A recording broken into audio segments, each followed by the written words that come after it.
Raden Ajeng Kartini. Siapa yang tak kenal namanya?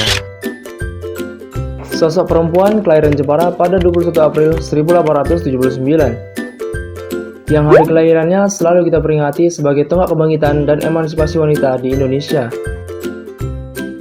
R.A. Kartini resmi tercatat sebagai pahlawan nasional setelah keputusan Presiden nomor 106 pada tahun 1964, yang pada saat itu langsung ditandatangani oleh Presiden Soekarno. Namun, pernahkah kita bertanya, mengapa hanya Kartini pahlawan nasional yang kelahirannya dijadikan sebagai hari khusus? Apakah alasannya karena Kartini adalah sosok pahlawan yang memperjuangkan kesadaran kaum wanita dalam kesamaan hak dan kesetaraan gender dengan kaum lelaki? Rasanya kurang tepat jika menggunakan alasan tersebut sebagai dalih untuk memperingati hari kelahirannya. Jika melihat sosok Dewi Sartika dan Rohana Kudus yang tidak hanya berwacana namun telah berhasil mendirikan sekolah.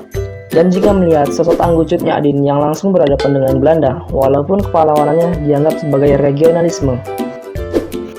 Faktanya Kartini tidak pernah mendirikan sekolah. Sekolah Kartini baru ada jauh setelah beliau wafat. Kartini tidak pernah berhadapan langsung dengan penjajah Belanda.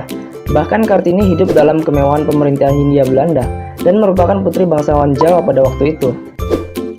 Apakah tidak ada wanita Indonesia lain yang lebih layak ditokohkan dan diteladani dibandingkan dengan Kartini? Ya, pertanyaan gugatan tersebut berasal dari sejarawan Tiar Anwar Baktiar dalam jurnal yang berjudul Mengapa Harus Kartini? Beliau memaparkan sosok Dewi Sartika dan Rohana Kudus lebih layak ditokohkan daripada Kartini.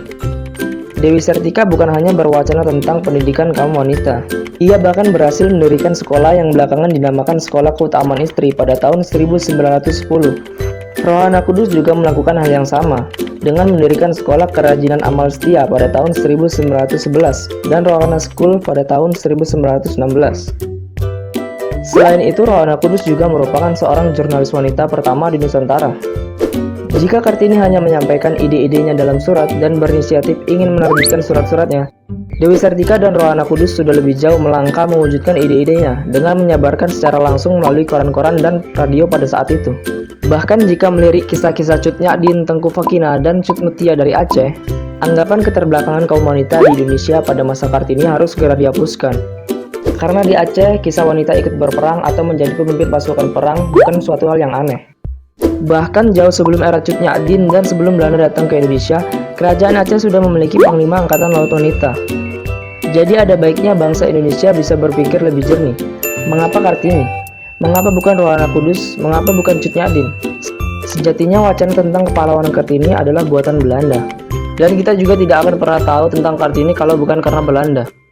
Padahal seharusnya penulisan sejarah Indonesia harus ditulis melalui sudut pandang Indonesia sentris, bukan Belanda sentris. Karena sebuah perspektif akan berbeda. Jika bagi Indonesia adalah seorang pahlawan, namun berbeda oleh Belanda dianggap seorang perusuh. Dan mengapa sampai sekarang pemerintah masih menggunakan sudut pandang Belanda sentris atau Eropa sentris dalam pelajaran sejarah di sekolah-sekolah? Sekarang di sekolah-sekolah dan di instansi pemerintahan, Hari Kartini dirayakan dengan berpakaian adat nasional. Entah apa hubungannya emansipasi wanita dengan pakaian daerah?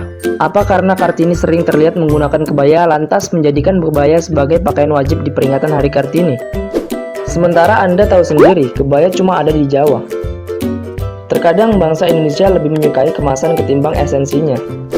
Namun sebelumnya mohon maaf, video ini bukan bermaksud untuk merendahkan Kartini, hanya menempatkan Kartini pada tempat yang semestinya.